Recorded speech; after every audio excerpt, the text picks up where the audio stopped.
Hello বন্ধুরা, কেমন আছেন সবাই? আশা করি সবাই ভালো আছেন। আজকে গল্প অনুভূতির সুপ্ত কোণে লেখিকা কায়েনাত আফরিন মাইশা, পর্ব ৫ এবং ৬। একরাশ আগ্রহ নিয়ে ভার্সিটির চারিপাশে চোখ বুলাচ্ছে মেহের। আজ তার ভার্সিটিতে প্রথম দিন। তার পাশে স্বাভাবিকভাবে দাঁড়িয়ে আছে আদ্রাব। কিছুক্ষণ নীরবতা কাটিয়ে আদ্রাব বলে ওঠে, সিনিয়র কারো কাছ থেকে তোমার ক্লাস কোনটা জেনে নাও, না দিয়ে একটু পরেই এসে পড়বে। আদ্রাবের পকেটে থাকা মোবাইল ফোনটা অনবরত বেজে চলছে, কিন্তু আদ্রাব পার্কিং সাইটে দাঁড়িয়ে আছে মেহেরের সাথে। শেষমেশ মেহের বিরক্তি প্রকাশ করে বলে, কখন থেকে ফোন বেজে চলছে, ফোন তুলছো না কেন? অফিস থেকে ফোন করছে তাই, জরুরি মিটিং আছে। তাহলে যাচ্ছ না কেন? তোমাকে একা রেখে যাব? ইম্পসিবল। এমনিতেও আজ তোমার প্রথম দিন, তাও আবার নিউ স্টুডেন্ট, ভার্সিটি ফ্রেশার যাকে বলে। তোমার কি মনে হয় নিউ স্টুডেন্ট তুমি আর কোনো র্যাগিং এর শিকার হবে না? তাই নাদিয়া সাদাতকে নিয়ে আসুক, তার দায়িত্বে। তোমাকে না রাখলে আমার শান্তি হবে না। আফটার অল সাদাত ভাই ভার্সিটির প্রফেসর।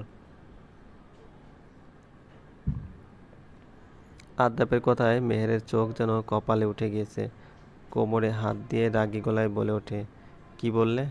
কি মনে হয় তোমার আমি এই মেহেরকে র্যাগিং করবে? আর এই ভয়ে তুমি আমাকে একা রেখে যাবে না?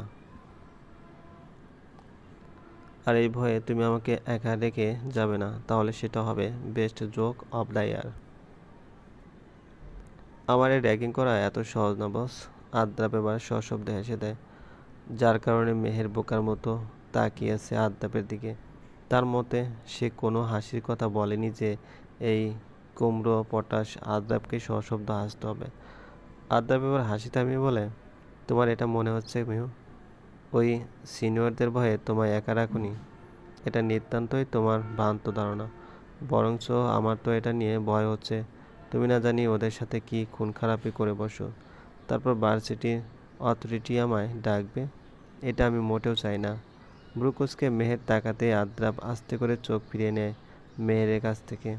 আদ্রাব জানে এখন মেহেরের দিকে তাকালে মেহের পারলে চোখ দিয়ে ওকে স্পষ্ট করে ফেলবে, তাই আনমনে মোবাইল চালালেও ওর থেকে অনেক ভালো। কিছুক্ষণ পরেই নাদিয়া আর সাদাত এসে পড়ে। দুজনকে আজ দেখতে চমৎকার লাগছে। মেয়ের হাসি মুখ নিয়ে সাদাতের উদ্দেশ্যে বলে ওঠে, আসসালামু আলাইকুম ভাইয়া, কেমন আছেন? এই তো আলহামদুলিল্লাহ, তুমি? আমিও আছি কোনো রকম।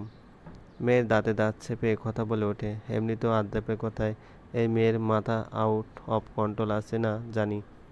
কখন আদ্রাপের উপর আগ্নেয়গিরির মতো ব্লাস্ট হয়ে যাবে এটা ভেবেই মনে আগুন পিষে রেখেছে সে। আদ্রাপ সাদাতকে বলে, সাদাত ভাই, মেহুরে একটু খেয়াল রেখো।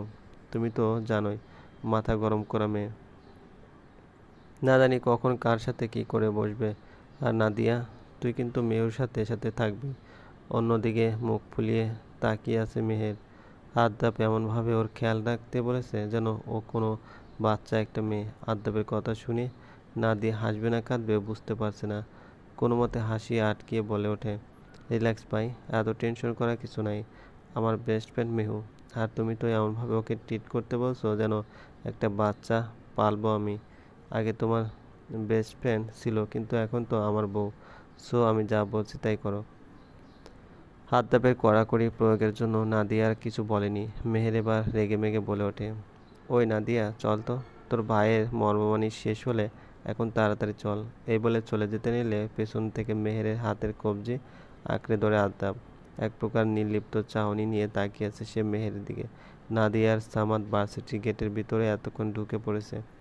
আদ্রাপের নির্লিপ্ত চাহনির মায়ায় হারিয়ে মেহেরের রাগটা যেন হাওয়ায় তোলা তালে উড়ে গেল। আদ্রাপের হালকা আকাশি শার্ট পরেছে।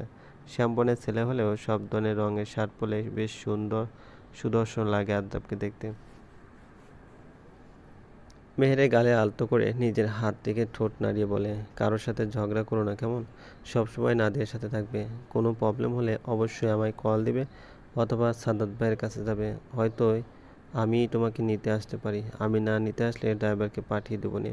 Take care of yourself. আদ্রাপের প্রতিটি কথার জালে মেহের যেন নিজেকে হারিয়ে ফেলছে। আদ্রাপকে ইশারা করে ভার্সিটির প্রান্তে যেতে বলে গাড়ি নিয়ে চলে যায়। মেহের তখনও এক স্থানে দাঁড়িয়ে আছে। হয়তো আদ্রাপের প্রতি এই অদ্ভুত অনুভূতির কোনো সূক্ষ্ম নাম তার কাছে নেই। আজ প্রথম দিনটা মোটামুটি ভালোই গিয়েছে। মেহের আর নাদিয়ার ক্লাস শেষে দুজন ক্যান্টিনে বসে হালকা পাতলা কথা বলছে। সামনেই নবীন বরণ অনুষ্ঠান, মূলত এ বিষয় নিয়ে একটা আফসা পরিকল্পনা বানাচ্ছে দুজন। ওদের কথার মাঝেই পিছন থেকে কেউ বলে ওঠে, হে স্টুপিড গার্লস, ভার্সিটিতে নতুন নাকি? এই জায়গায় বসার কেউ সাহস পায় না, আর তোমরা দুজনে জম্পেশ বসে আড্ডা দিচ্ছ। মেয়ের পিছনে তাকিয়ে দেখে তিনজন ছেলে আর দুজন মেয়ে দাঁড়িয়ে আছে। দুজনেই মূলত একটু ওয়েস্টার্ন কালচারের ড্রেস পরা, তবে উগ্র ধরনের না। ছেলেগুলো এমনভাবে তাকিয়ে আছে মেহের আর নাদিয়ার দিকে যেন ওরা এমন দৃশ্য জীবনেও দেখেনি। আর মেয়ে দুটো তো দেখতে চমৎকার। একটু আগে সম্ভবত সুইংগাম চাবানো মেয়েটি তাদের উদ্দেশ্যে কথা বলেছিল। এটা ভেবে নাদিয়া বলে ওঠে, সরি আপু, আমরা জানতাম না, আমরা এখনই সরে যাচ্ছি। নাদিয়া মেহেরের হাত চেপে সরে আসতে নিলেই চুইংগাম চাপানো মেয়েটির পাশে পনিটেল চুল করা মেয়েটি বলে ওঠে, এমনি এমনি চলে যাব? প্রেশার? আমাদের পারমিশন ছাড়া আমাদের জায়গায় বসেছ, একটি শাস্তি তো দিতেই হবে। ভ্রু কুঁচকে ফেললে মেহের নাদিয়ার কাছ থেকে নিজের হাত ছাড়িয়ে মেয়েটিকে প্রত্যুত্তরে বলে, আমরা তো সরি বলেছি আমাদের না জানা সত্ত্বেও। তাছাড়া এটা কোনো অপরাধ না, তাহলে শাস্তি কিসের? মেয়ের কণ্ঠে এক প্রকার চাপা রাগ প্রকাশ পাচ্ছে, কিন্তু এখন মোটেও কোনো সিনকেয়ার করতে চাচ্ছে না। সে শুধুমাত্র আদ্যাপের কথার জন্য। মেয়ের রাগ দেখে ওদের মধ্যে একজন ছেলে টিটকারের সুরে বলে ওঠে, ও মা, মেয়ে দেখি এখনই ফেটে পড়বে। এখানে রাগ দেখিয়ে কোনো লাভ নেই, শাস্তি তো পেতে হবে। Hello, behave your self. তোমরাও যেমন সিনিয়র, আমাদের কাছে অথরিটি পাওয়ার আছে। সাদাত স্যার এখানে আমাদের গার্ডিয়ান হিসেবে আছেন। মেহেরের প্রখর গলা শুনে ওরা ভয় পাওয়ার ভান করে বলে যায়, ওএমজি, উই আর স্কার্ড। একথা বলেই যেন হাসিতে মেতে ওঠে। সুইংগাম চাপানো মেয়েটি মেহেরের কাছে গিয়ে বলে, সাহসের দাম দিতে হবে তোমার। আর কি যেন বললে? তোমার কাছে অথরিটি পাওয়ার আছে? তার ছেলে সরে, লিসেন, এখানে আমাদের পাওয়ার চলে। ভাইস প্রিন্সিপালকে নিয়ে আসো, তবুও কিছু করতে পারবে না। আজ আমাদের বেশি নেই, তাই তোমাকে ছেড়ে দিলাম। তোমার ব্যবস্থা আমি তাকে দিয়েই করাবো। মেহের কোনোমতে নিজের রাগটাকে নিয়ন্ত্রণ করে বেরিয়ে পড়ে সেখান থেকে। অনেক কষ্টে নিজের রাগ দমিয়ে রেখেছে সে। ওই মেয়েটার সাহস কী করে হলো মেহেরের সাথে উঁচু গলায় কথা বলে? পার্কিং সাইটে গিয়ে দেখে আদ্দাব গাড়িতে হালকা ভর দিয়ে দাঁড়িয়েছে। আদ্দাবকে নিজের রাগটা মেহের দেখাতে যাচ্ছে না, তাই নিজেকে স্বাভাবিক করে মেহের চুপচাপ ড্রাইভিং সিটের পাশে সিটে বসে পড়ে। আদ্দাব খানিকটা অবাক হলেও মেহেরকে এ বিষয়ে কিছুই বলে না। গাড়ি এগিয়ে যাচ্ছে সমান্তরালে। দুপাশে ব্যস্ত গাড়ি আর রিকশা আনাগোনা। মেহের আর চোখে বারবার আদ্দাবকে দেখতে মগ্ন।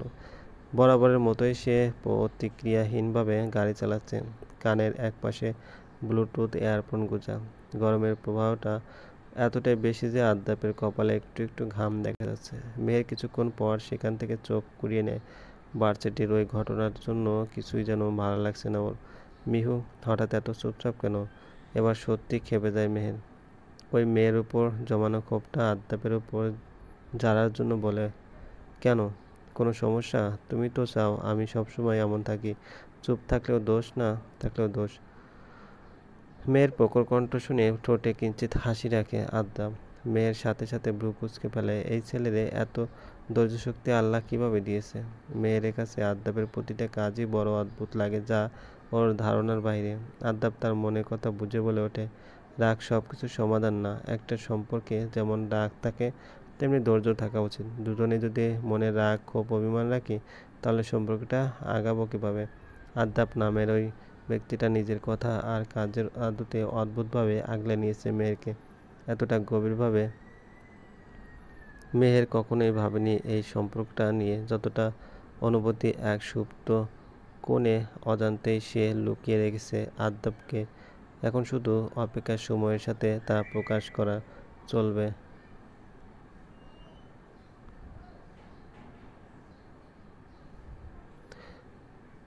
গল্পটি ভালো লাগলে অবশ্যই লাইক করবেন, কমেন্ট করে জানিয়ে দেবেন। ধন্যবাদ, ভালো থাকবেন।